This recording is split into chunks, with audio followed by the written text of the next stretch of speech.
If you did your job right, this wouldn't have happened. Maybe sitting behind a desk made you forget how weapons actually work. Captain Thorne's voice carried across the firing range, loud enough for everyone to hear. The 50-year-old woman behind the equipment counter didn't respond. Senior Master Sergeant Elara Vex simply continued organizing ammunition, her weathered hands moving with practiced precision. She'd heard worse from soldiers half her age who thought they knew everything about warfare. But when Thorne's custom rifle jammed during the most critical moment of the exercise, and he blamed her maintenance, Elara finally looked up. What happened next would remind everyone that some legends prefer to work in silence. The Nevada desert heat was already building at Fort Bradley when Master Sergeant Elara Vex sat at her corner workstation in the armory. At 50, her silver-streaked hair pulled back in the same tight bun she'd worn for 22 years, she worked with surgical precision on weapons that would save or end lives. The soldiers called her gun janitor, an insult meant to diminish her obsessive attention to detail. They didn't understand that this obsession had once been the difference between mission success and catastrophic failure. "Vex is at it again," muttered Specialist Webb, entering with his buddy Pierce. "Woman's been staring at that rifle for 3 hours. Maybe she's waiting for it to talk back," Pierce snickered. "You know how lonely it gets when you spend more time with guns than people." Elara heard every word, but continued working. After 22 years, she'd learned to ignore ignorant comments. What they didn't understand was that every scratch told a story, every sound revealed a truth, every imperfection could mean the difference between a soldier coming home or being carried home. Captain Marcus Thorne burst through the armory door. 32 years old, 6 feet 2 inches, built like an athlete, wearing confidence like armor. Behind him, Lieutenant Rodriguez and Sergeant Jackson. "Vex!" Thorne's voice cut through the space. "Big day. Pentagon brass is watching. Every weapon better be perfect." "Every weapon is always perfect, sir," Elara replied, adjusting her glasses. "Especially my custom MK-22. Long-range work today. Zero tolerance for failure." Thorne leaned against her table. "If there's even the slightest malfunction, you're responsible." The threat was clear, but Elara remained calm. "Your weapon will perform perfectly, sir." "Good. Because I prefer rifles that have seen real combat, not ones babied by someone who's never left the wire." The insult drew chuckles from nearby soldiers. Elara didn't react. She'd learned long ago that responding wasted energy better spent ensuring these soldiers' weapons wouldn't fail when their lives depended on it. After they left, Elara picked up Thorne's MK-22. The precision rifle felt familiar in her hands, too familiar. As she examined it, memories stirred that she'd spent years suppressing. At 10:30 a.m., Pentagon generals arrived via helicopter. The training exercise would test infiltration, reconnaissance, hostage rescue, and precision elimination. Thorne's 8-man team represented Fort Bradley's elite. At the weapons checkpoint, Elara conducted final inspections. "Thanks, Mom," Rodriguez said, taking her sidearm. The nickname had stuck. A combination of Elara's age and protective attitude. "Did Mom Vex do her usual 3-hour inspection?" Jackson joked. "Every weapon gets the attention it deserves," Elara replied. "Your lives depend on it." "Our lives," Thorne challenged. "Have you ever actually seen combat, Vex? Or have you spent 22 years behind this desk?" The question hung in the air. Everyone stopped working, sensing the shift in dynamics. "I've seen enough," Elara replied steadily. "Enough?" Thorne pressed. "Where? What operations? Your file shows armorer specialist for your entire career. Some files are above your clearance level, sir." The comeback drew sharp intakes of breath. It was subtle, professional, but unmistakably dismissive. "Ah, the mysterious woman routine," Jackson laughed. "Classified missions we've never heard of." "Black Ops training we can't verify," Rodriguez added. The laughter grew louder. They were enjoying this rare opportunity to challenge someone who usually operated from unassailable competence. "Well," Thorne concluded, lifting his MK-22, "today you'll get to watch real soldiers do real work." At 11 a.m. sharp, the exercise commenced. The scenario was complex: terrorist cell, hostages, fortified compound. Thorne would provide overwatch from 800 meters while his team executed coordinated assault. Elara monitored from the control room, listening to radio traffic. Everything was going perfectly until 11:23. Alpha leader in position, Thorne's voice crackled. Target acquired, range 847 meters. Alpha leader, you are cleared hot. Take the shot. Click. The empty mechanical sound echoed through the radio like a death knell. Instead of a precision round leaving the barrel, there was only hollow failure. What the hell? Thorne's voice carried panic. Alpha leader, status report. Weapon malfunction. Rifle will not fire. In the viewing gallery, Pentagon generals shifted uncomfortably. Weapons failure during evaluation was career-ending. Colonel Harrison's face went ashen. Elara was moving before anyone processed what happened. Sir, permission to assist. Go, Harrison snapped. Elara moved across the training field with surprising speed for someone who supposedly spent days behind a desk. The training field stretched before her like a tactical obstacle course. Thorne's position was elevated on a rocky outcrop, providing optimal sight lines but requiring a significant climb. Elara navigated the terrain with unexpected agility, her movements betraying familiarity with combat environments that went far beyond armory experience. When she reached Thorne's elevated position, she found him in controlled fury, desperately manipulating his rifle while sweat beaded on his forehead. What's the problem? She asked, slightly breathless from the climb. What's the problem? Thorne exploded, his face flushed with embarrassment. You screwed up maintenance on my rifle. The firing pin isn't dropping. May I examine it? You'd better. You caused this mess. Elara took the rifle, and immediately something changed in her demeanor. The weapon settled into her grip with natural ease, as if she'd held this exact model thousands of times. Then, she did something that froze everyone watching. She listened. Placing her ear near the action, she cycled the mechanism slowly, paying attention to sounds no one else could detect. Click, tick, whir, click. Firing pin spring has a 3-millisecond delay, she said quietly. Gas system running hot. Impingement tube has carbon fouling at 0.2 millimeter tolerance. Profound silence followed. Thorne's mouth fell open. Rodriguez and Jackson exchanged glances of bewilderment. What did you just say? Thorne whispered. Your rifle has been overfired, approximately 200 rounds in 3 days. Firing pin spring developed stress fractures from repeated high-pressure cycling. That's impossible, Rodriguez protested. You can't diagnose mechanical problems just by listening. Instead of responding, Elara began field-stripping the rifle with movements so fluid they seemed choreographed. Her hands moved with surgical precision, disassembling faster than most armorers could achieve with full toolkits. There, she pointed to a component smaller than a pencil eraser. Firing pin retaining spring. Microfracture along stress line. Thorne squinted at the tiny part, barely able to see what she indicated. How could you possibly know that? Instead of answering, Elara produced a replacement part from her kit. Within minutes, she had the rifle reassembled and functional. Try it now! Thorne aimed at a target 800 meters downrange and squeezed. Crack. Perfect shot. Dead center. How ... Thorne's hands shook. You know this weapon better than I do. That's when it happened. As Elara returned a tool to her kit, her uniform sleeve caught on the rifle's scope mount. The fabric pulled back, revealing skin hidden for 22 years. The tattoo was stark black ink, 2 crossed sniper rifles beneath a stylized skull wearing a military beret. Above, Ghost Sniper. Below, 17, 2001 to 2005. Rodriguez saw it first. Her eyes went wide. No way! That can't be real! What?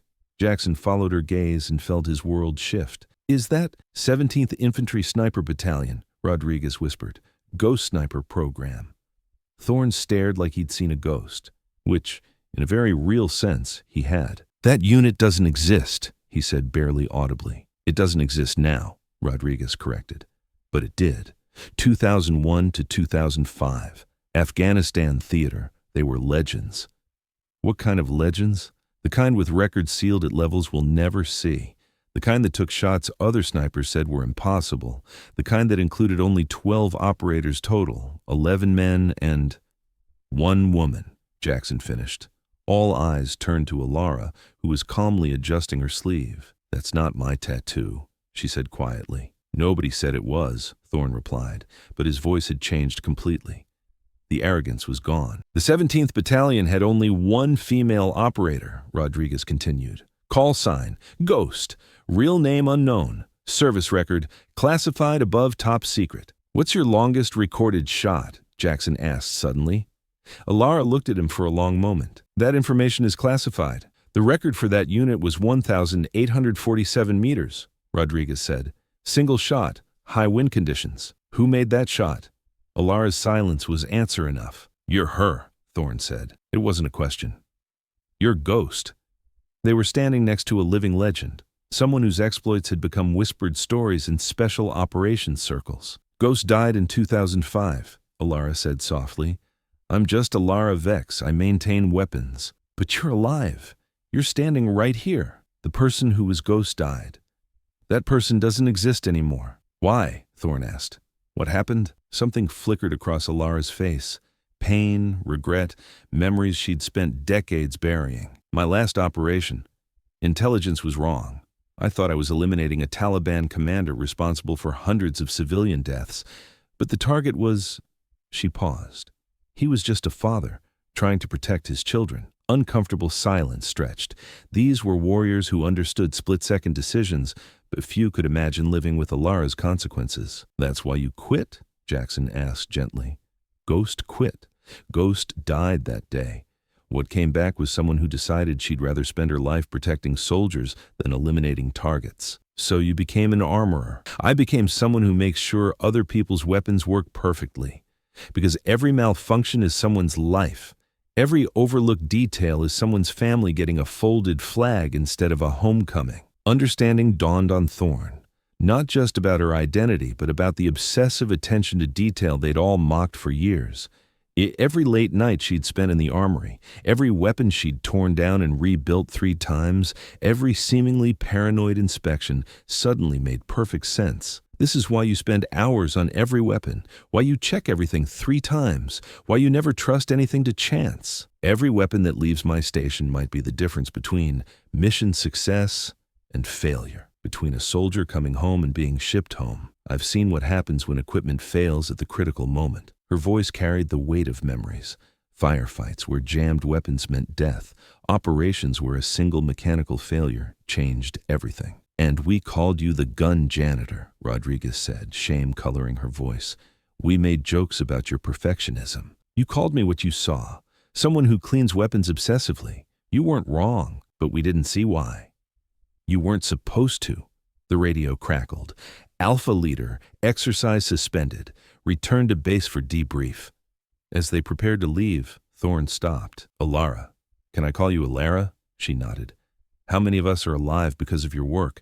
How many times have your maintenance checks prevented malfunctions that would have gotten someone killed? I don't keep count. You should. Because what you're doing now, this isn't less important than what Ghost did. It's different, but it's not less. The debriefing room had seen thousands of after-action reviews, but nothing like this. Colonel Harrison sat flanked by Pentagon observers whose expressions ranged from confusion to fascination. Captain Thorne and his team sat along one side, their earlier confidence replaced by something approaching reverence. Across from them, Elara sat alone, looking no different than that morning. Professional, composed, unremarkable, except for the knowledge that now surrounded her. Let's start with the weapon malfunction, Colonel Harrison began. Captain Thorne, what exactly happened? Sir, the weapon failed to fire during the critical phase. Master Sergeant Vex diagnosed and repaired the malfunction in under 4 minutes. General Patricia Morrison, the senior Pentagon observer, leaned forward. How was the diagnosis made? Thorne hesitated. She listened to it, ma'am. I'm sorry. Master Sergeant Vex identified the specific failure by listening to the weapon cycling. She then field stripped and repaired it using components from her personal kit. General Morrison turned to Elara. Sergeant Vex, this is an unusual skill set for an armorer. Experience, ma'am. What kind of experience? The question hung like a challenge. Elara looked around the room, seeing faces representing different clearance levels, different needs to know. Biting. Ma'am, my service record includes classified assignments that may not be appropriate for this forum. General Morrison consulted a tablet, scrolling through information others couldn't see. Her expression changed as she read. I see. Sergeant Vex, are you the individual formerly designated as Ghost in the 17th Infantry Sniper Battalion. The question electrified the room. Even those who didn't recognize the reference understood they were witnessing something significant. That information is classified, ma'am. Not anymore. Your unit's basic service records were declassified 6 months ago as part of the Afghanistan Historical Review. Not operational details, but the existence of the unit and its personnel. Elara's composure never wavered, but something shifted in her eyes. Surprise, perhaps relief. Yes, ma'am. I was assigned to the 17th Battalion from 2001 to 2005. And your role? Designated marksman, special reconnaissance, target elimination. General Morrison addressed the room. Ladies and gentlemen, you've been working alongside one of the most accomplished snipers in modern military history. Master Sergeant Vex holds records for long-distance precision shooting that remain classified, but I can tell you her service saved hundreds of American lives. Colonel Harrison found his voice. Ma'am, why wasn't this in her personnel file? Because Sergeant Vex requested assignment to support roles after her active sniper service ended. Her skills were deemed too valuable to lose entirely, but her preference was to serve in ways that protected rather than eliminated. She asked to become an armorer. She asked to be assigned where she could ensure that other soldiers' weapons would never fail them in combat. Based on her service record, that request was honored. Thorne raised his hand tentatively. Ma'am, may I ask why she left active sniper operations? General Morrison looked to Elara, who gave a small nod of permission. Sergeant Vex's final operation resulted in what the military terms catastrophic intelligence failure. She was ordered to eliminate a target who was misidentified by intelligence personnel. The operation was successful tactically, but the human cost was significant. The weight of that revelation settled over the room. Every soldier present understood the nightmare of operating on bad intelligence, but few could imagine living with the consequences Elara had carried. That's why you became so obsessive about details, Rodriguez said softly. Because you know what happens when things go wrong. Every detail matters, Elara replied. Every inspection could be the difference between mission success and failure, between accurate intelligence and catastrophic error. General Morrison stood. Sergeant Vex, I have an offer. Ma'am, the Army is establishing a new sniper training program. We need instructors who understand both technical aspects of precision shooting and the psychological weight of responsibility. Your combination of skills and experience makes you uniquely qualified. Elara was quiet for a long moment. Ma'am, I left active shooting for a reason. This wouldn't be active shooting. This would be teaching the next generation how to make the right decisions under pressure, how to verify intelligence, how to live with the weight of what we ask them to do.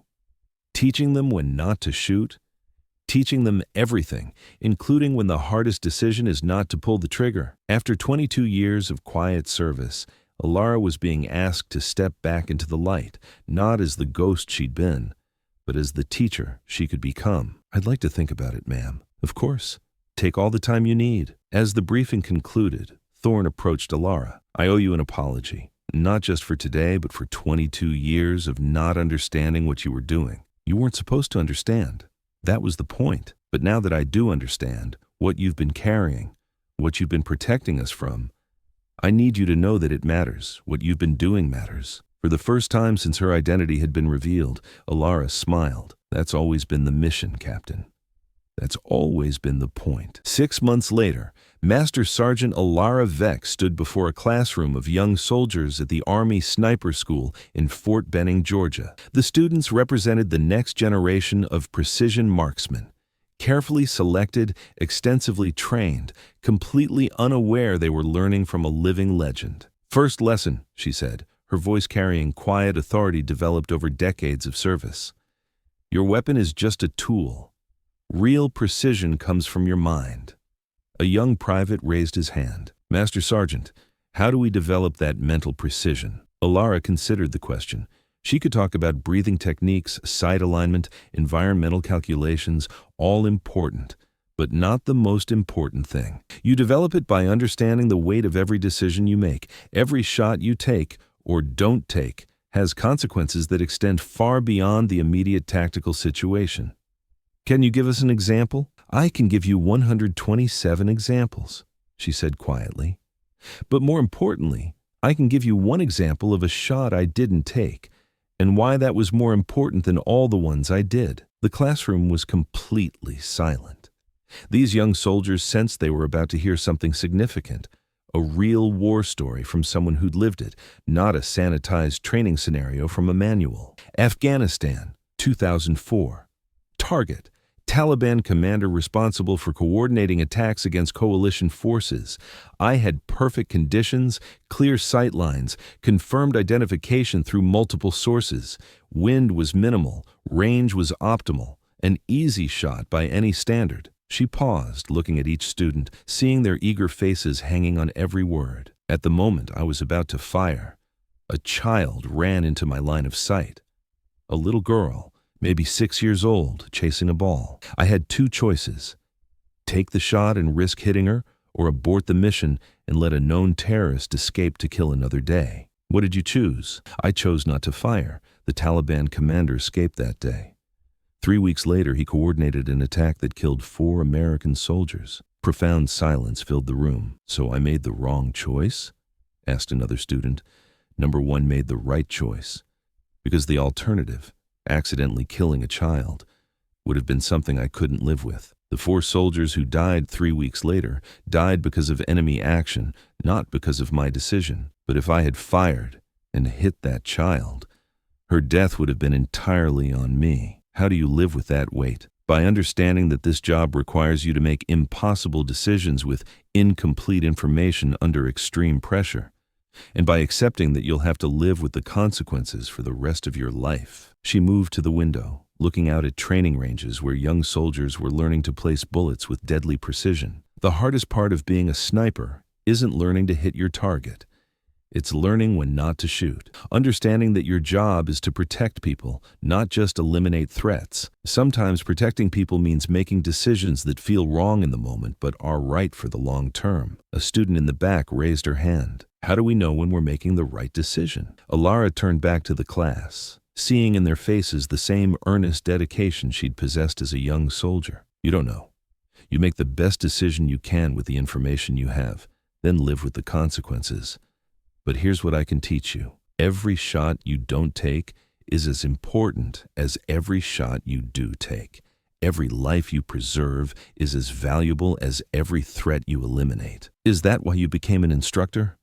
The question was perceptive, and Elara appreciated the intelligence behind it. I became an instructor because after 127 confirmed eliminations, I realized that the most important target I could hit was the next generation of soldiers. If I can teach you to make better decisions than I made, to avoid the mistakes I made, to carry this responsibility with wisdom rather than just skill, then my service continues in a way that builds rather than destroys. The class ended with more questions than answers, which was exactly how Elara preferred it. These young soldiers would spend their careers grappling with the moral complexity of their chosen profession. Her job wasn't to make those decisions easier, but to help them understand the weight of what they were accepting. After students filed out, General Morrison appeared in the doorway. How are they progressing? They're learning, Elara replied. Not just how to shoot, but how to think. And you? How are you adjusting to being in the spotlight again? For 22 years, she'd hidden in shadows, maintaining weapons and protecting soldiers anonymously. Now she was teaching, mentoring, sharing experiences she'd kept locked away for decades. It's different, but it feels right. Any regrets about leaving the armory? Or the mission is the same, keeping soldiers alive. The methods are just different. General Morrison smiled. Ghost may have died in 2005, but Master Sergeant Vex is making a difference that will last generations. As evening fell over Fort Benning, Elara walked across the base past training facilities where young soldiers were learning to become warriors. She thought about the path that had brought her here, from Afghanistan mountains to the quiet armory at Fort Bradley, to this classroom where she was shaping the next generation of precision marksmen. She'd been the ghost, invisible and deadly. She'd been the gun janitor, obsessive and overlooked. Now she was something new. A teacher who understood that the most important lesson wasn't how to take a life, but when to preserve one. The mission continued. It always had. 2 years later, News reached Elara that one of her former students had saved 12 hostages by choosing not to take a shot that would have been tactically sound, but morally questionable. The young sniper had identified a better solution, waited for a cleaner opportunity, and achieved mission success without unnecessary casualties. Reading the after-action report, Elara felt something she hadn't experienced in decades: unqualified pride. Not in her own achievements, but in the wisdom of a young soldier who'd learned when precision meant more than accuracy. She kept the report in her desk drawer, next to a faded photograph of her 17th Battalion teammates and medals she'd never displayed. These weren't trophies of what she'd done. They were reminders of what she was still doing. The ghost had found her true target at last. A future where soldiers understood that their greatest weapon wasn't their rifle, but their judgment. This story is dedicated to all veterans who serve in shadows, protecting others without seeking recognition. Their quiet strength echoes louder than any accolades.